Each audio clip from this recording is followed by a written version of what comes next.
Ok, vamos a ver a Sunny otra vez. Hace rato no tenemos a Sunny al canal.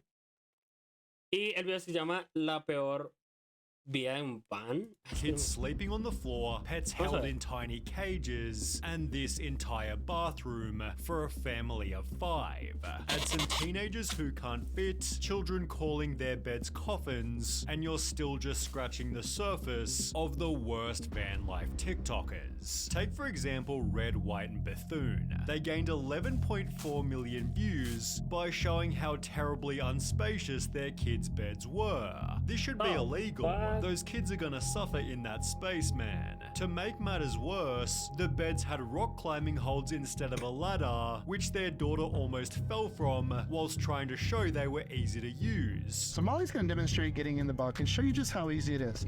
How will they get down in the middle of the night when it's dark and they want to use the restroom urgently? What if they fall and hit? Oiga, sí, ¿cómo pueden hacer los niños, las personas que duerman ahí, para ir al baño en la noche? O sea, güey, primero te das un totazo.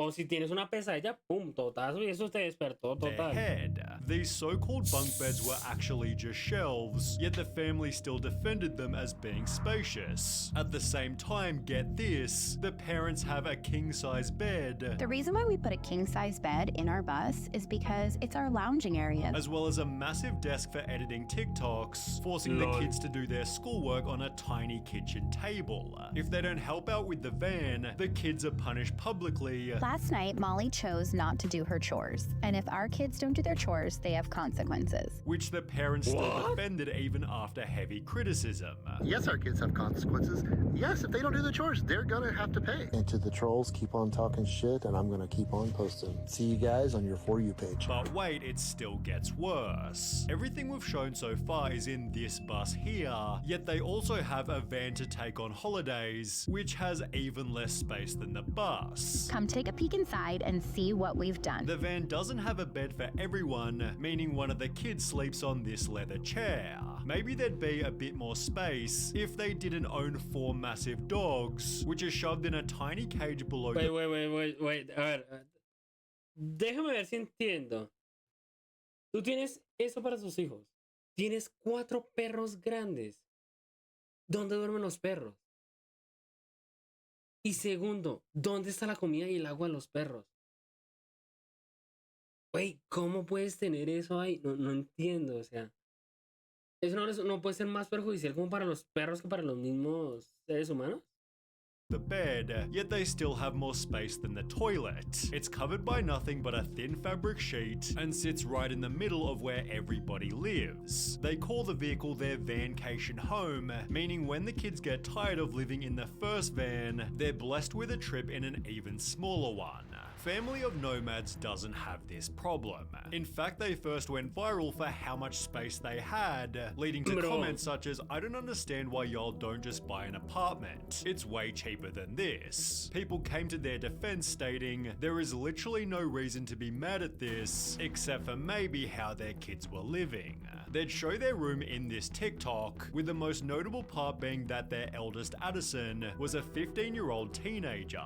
You should ask your daughter how she feels that she has no privacy. At an age like hers, I'm sure she wants her privacy. Addison hates you. Just because this RV is nice and there's room for their clothes, it's no way to live. I'm sure the teenager would love to have privacy. Get her a curtain or something. Well, the family did exactly this. We did install these curtains over each of their bunks so they have a little bit of privacy. But it was still just one of many other problems. ¿Qué clase de privacidad pueden ser unas cortinas? ¿No será como al menos unas vainas, unas ventanas oscuras o algo? O sea, unas ventanas que sean desplegables. Al menos eso que sean oscuras, yo creo que ellos tendrán más The kids were in a homeschool program, yet it seemed most of their education was just walking through national parks where the parents thought they'd learn about life. Our lives are one gigantic field trip, and so a lot of what the kids do is by learning from experience. So for example, today we went to a national park and they completed the junior ranger program, and it's incredibly educational. They're learning history from visiting different places around the country and days that we are not going out and exploring. they do a traditional homeschool curriculum, and then the days that we're exploring, we still count those as school as well. So they just learn US history? Lol, when they go to college, they'll be in for a shock. Oof, that's scary. There's a reason schools aren't one giant field trip, and this is Aprenderían solo la historia de Estados Unidos, pero cuando ellos conozcan el mundo exterior, se supone, o al menos en lo que yo he hablado con mucha gente de Estados Unidos y en otros países, en algunos países de Europa, y lo mismo de Estados Unidos, algunos tienen que ver sí o sí español. O sea, si ellos solo se aprenden la historia de Estados Unidos, pero no aprenden otro idioma, bro, al menos enseñarles a los estudiantes tal cosa se dice así en español, o tal cosa se dice así en italiano, en ruso, en no sé, algún idioma, pero que los mantengan así. is a very good point. Schools are for more than simply learning subjects. They help build social circles and prepare kids for a disciplined way of life, both of which are neglected when strolling around the country. But the kids did have other challenges, like cleaning out the rat cage that stunk out the van. We live in a camper and our 3 kids have 3 pet rats, and I would be absolutely lying to you if I said that it does not smell bad. Usually it's the kids' job to clean the rat cage, but about once every month or 2, my husband and I will clean it, and it just gets really gross. As well as collecting firewood, as seen in Addison's day in the life. Yet people were still convinced she's gonna run away at 16, yet the mother went on to state, I honestly don't know a single unhappy RV kid. She'd even post the following TikTok to try and convince the audience. A lot of people ask us if the kids actually enjoy traveling full time and living in the camper, and I will have to say that while we were at the RV show in Tampa this week, Grace and Addison both went around and looked at campers because their plan is when they move out, they want to live in a camper together and travel the country. Until another video told a different story. Addison has struggled with their mental health for many years. Addison is currently back in treatment and won't be in our content during this time. To protect Addison during this time, we would like to ask for privacy on this matter. Perhaps the daughter was unhappy for a totally different reason, yet there was still more evidence that she despised the van. For Addison's 15th birthday, the only thing they wanted was to go to a hotel. The video has since been deleted, although after arriving at their hotel, twice Addison mentions liking doors in the video, a hint at them having less privacy in the camper. With conflicting messages about Addison's happiness, people commented, I can't wait for this gen of van kids to grow up and share their thoughts with the world, although this had happened much sooner than expected. On the r/offmychest subreddit, an anonymous account made the following post. I'm a teen in a full-time RV living vlogging family, and I can't stand it. I hate it. I hate it so much. I hate being homeschooled. I hate not being able to maintain a social life. I hate having so little privacy. I hate having to pretend to be happy with this. We travel full-time. I have online friends, but it's not exceptional for a true social life. Eso es lo mismo que yo digo. Amigo, el ratón del queso y se lo comió. Hey, o sea, por esa razón es que es muy difícil que los niños aprendan algo o puedan entender algo. Parce, o sea, que ustedes dependan mucho de lo de internet. Ah, no, bro, eso no te va a ayudar en nada. O sea, salir un poco, tomar algo con tus amigos, jugar, o como lo digo, o sea, jugar fútbol, algún deporte. Eso cambia mucho el aura. Pero no mantener mucho amigos en línea, no te ayuda en nada. I know, it sounds like a dream. I thought so too, but it's an effing nightmare. I just want a private, normal life, but no. They had to ruin it with their crunchy way of parenting. It's all fake, by the way. Not what I meant when I said I wanted to take up acting. I'm frustrated all the time, I'm tired all the time, I'm bored all the time. Please stop supporting these channels. Stop buying into it. It's ruined my life and I can't say anything about it. In comments, the poster clarified, I'm between 15 and 17 years old, and they were the oldest of 3 siblings, hinting it was Addison Addison from Family of Nomads. Exactly who the poster was has never been confirmed, yet only a couple of months later, the family announced they were instead buying a house. Family of Nomads recently quit van life. Their kids seemed the happiest they'd ever been, while the parents were in tears as the RV was stored away. The eldest daughter has since vanished from the videos, with an unrelated comment summarizing what van life's like for kids. RV kid here. Let me tell you, RV is hell for children. I've been living in a camper with my 3 brothers and parents, and these past 2 years have been an absolute detriment to my mental health. Yes, it's an amazing opportunity I've been given to have seen all the places that I have, but I cannot recall a single positive experience anywhere I've been. I receive little to no education, and I'm scared I won't be able to pass my GED. I'll probably be repeating high school once I turn 18. The Happy Caravan, however, clearly ignored this warning. They began by documenting their life as a family of 12, and were mostly liked by the audience until revealing they lived in a tiny apartment. Is that legal? Having so many in a 2-bedroom? Why would you make the choice to have a family of 12, but not be able to provide them sufficient room/space, although their holiday setup was somehow even worse? They'd fit the entire family into one single Airstream, gaining 12 million views by showing how they slept. The 3 daughters were on a table converted to a bed, while another 2 slept below their brother, who was sleeping in a bunk.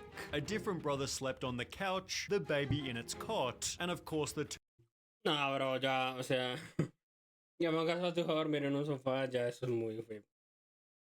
Madre, o sea, marica, no. A mí no me salgas con esos cuentos. parents had their own massive bed. ¿Qué le pasa a la gente que hoy en día es padre de familia? Padre, madre, lo que sea. ¿Qué le pasa en la cabeza?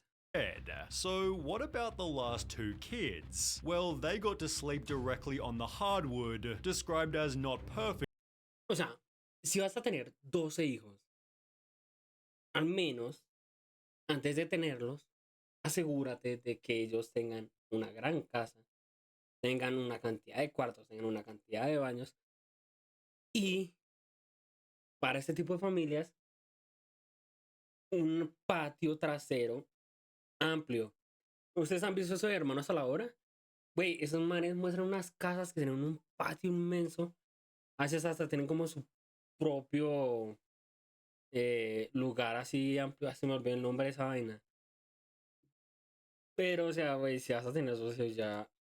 But asegúrate que tengan una muy buena You forma have de... 2 kids sleeping on the floor just for vacation, and we mix it up. In our YouTube video, Dad is on the floor, which by doing some digging was seemingly true. Hilariously, after being criticized, the parents magically found Enoch a blow-up mat in the closet, but for the most part the family isn't all that bad, especially compared to wild family life. They've been called the most hated van life family on TikTok, mainly for their bizarre family dynamic. The page is run by mother Nadine, who lives in a van with her 3 kids, along with both her ex-husband and her new boyfriend, who she refers to as a homeless junkie she met on the streets. According to her TikToks, they're not polygamous but live together in harmony, being able to do so because they have the biggest front yard. The criticism, however, always extends to the kids. They call their education program homeschooling, world schooling, travel schooling, adding they help whenever necessary, but they don't follow any official program. Technically, I don't follow any curriculum, but we have this app my kids learning with. They set their times each day. They do that by themselves. There's nothing I have to do. Help them if needed explains everything. Doomed to fail. They'd respond to the hate with the world's most hippie message. The only way to deal with an unfree world is to Let them go to a school and let them have a normal childhood. become so absolutely free that your very existence is an act of rebellion. Adding their kids are extremely satisfied with the life that they're living. People think, oh, poor children, poor children. But trust me, my children, they wake up with a smile in their face. They go to bed with a smile in their face. Yet it's perfect to finish with this comment here. When I was a child, I would have been very happy to eat nothing but candy and potato chips all day. But my mother did not let me because she knew better. It's a parent's job to do what's best for their children, not just what makes them happy. Yo es que en serio no entiendo a esta gente, ¿no? No entiendo por qué no te puede ser así de rara. Parce, no te cuesta nada ser un poco certero y decir, hey, yo quiero tener una familia, pero antes de tener esa familia, necesito ver cómo está mi salario, cómo es el salario de mi pareja, qué tan seguro queremos tener esta cantidad de hijos. Porque algunos normalmente suelen ser de alguna borrachera o algún caso que haya pasado. Y eh, saben esas cosas. Pero la idea es planificar muy bien un futuro. Mira, tenemos una casa, tenemos un carro, tenemos, no sé, un buen salario, tenemos tales cosas. Ahí sí ya ustedes pueden tener los hijos que quieran, les pueden dar esa vida que quieren. Porque, güey, si los vas a tener así, no vale la pena, créeme que. Cuando estos niños crezcan, entiendan un poco la vida y vean cómo fueron sus padres, no se van a deprimir bastante y dudo mucho puedan salir adelante, pero ojalá salgan adelante a pesar de eso. Pero así es la